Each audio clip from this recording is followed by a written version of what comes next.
இந்த விழாவினை சிறப்பாக ஆரம்பித்து நடத்தி கொண்டிருக்கிறோம்.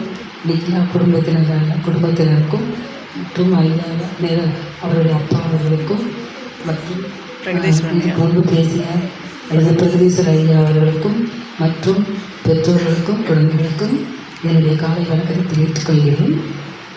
சிவசிவை என்கிற தீவினையாளர், சிவசிவை என்கிற தீவினைமானம், சிவசிவை என்கிற தேவரும் ஆவார், சிவசிவை என்ற சிவகதை தானி என்று இந்த விழா அட்சய திதியை முன்னிட்டு அதே சமயத்தில் பெண்கள் குழந்தைகளுக்கு ஒரு ஊக்கத்தையும் தைரியத்தையும் கொடுப்பதற்காக இந்த விழாவை அவர் ஆரம்பித்து இவ்வாறு தொடர்ந்து நடத்தி கொண்டிருப்பது மிகவும் மகிழ்ச்சியையும் மிகவும் சந்தோஷத்தை தருகிறது.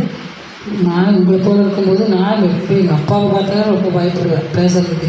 ஆனால் இப்போ தான் கொஞ்சம் ஆண்களை பார்த்தா பேச தைரியமும் எனக்கு அந்த அளவுக்கு வந்துச்சு.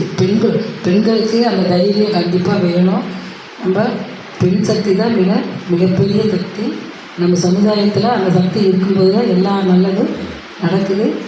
நம்ம சமுதாயத்துக்கு நம்மளால் முடிஞ்ச அளவு நம்ம நாட்டை உயர்த்துவதற்கும் நம்ம வீட்டில் இருந்து தான் நம்ம தைரியத்தை கொண்டு வந்து நல்லபடியாக நம்ம நாட்டை முன்னேற்றத்துக்கும் நம்ம எல்லாத்துக்கும் உறுதுணையாக இருக்கும். அதுக்கு நம்ம அமைதியாக பொறுமையாக நிதானமாக நம்முடைய குணங்களை கொஞ்சம் கொஞ்சமாக நம்ம வளர்த்துக்கணும். அதே சமயத்தில் நம்ம கல்வி நமக்கு அது உறுதுணையாக இருக்கும். எல்லா சமயத்திலும் நம்முடைய பணிவாக இருந்து ஆன்மீகத்தோடு சேர்ந்து இறைவனை நம்ம எப்போதும் மறக்காமல் நம்ம தொழுது வணங்கி அன்பாக அமைதியாக நம்ம நல்லா படித்து நல்லபடியாக நம்ம வாழ்க்கையில் முன்னேறணும். நம்ம சமுதாயத்துக்கு நம்ம உதவி செய்யணும். எல்லாரிடமும் அன்பாக இருக்கணும்.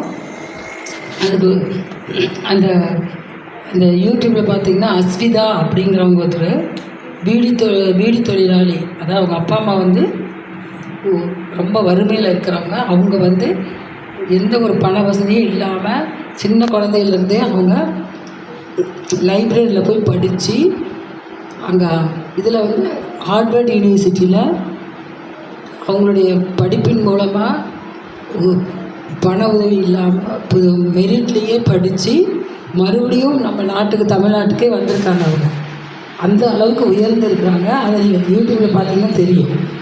அவங்க வாழ்க்கையில் மிகப்பெரிய ஒரு எடுத்துக்காட்டாக அவங்க இப்போவும் இருக்காங்க. அஸ்விதாங்கிறவங்க பார்த்திங்கன்னா அவங்களுக்கு தெரியும். அவங்களெல்லாம் ஒரு எடுத்துக்காட்டாக வச்சு நம்ம முன்னேறணும். பெண் சக்தி மிகப்பெரிய சக்தியாக வளரணும். அதற்கு இதெல்லாம் ஒரு தூண்டுகோல். அதனால் நான் நிகிலாவை பாராட்டுறேன். அவங்களுக்கு துணையாக இருக்கிற அளவுக்கு என்னுடைய நன்றிகள். இப்போ அவங்க திருநெல்வேலி கிராமத்துலேருந்து வந்து இப்போ அவங்க ஏதோ கட்சியில் அவங்க எம்எல்ஏவும் நிற்கிறாங்க. அவங்க அது இப்போ இந்த சமயத்தில் நான் உங்களுக்கு சொல்ல விரும்புகிறேன். நன்றி. வாய்ப்பு கொடுத்து நன்றி.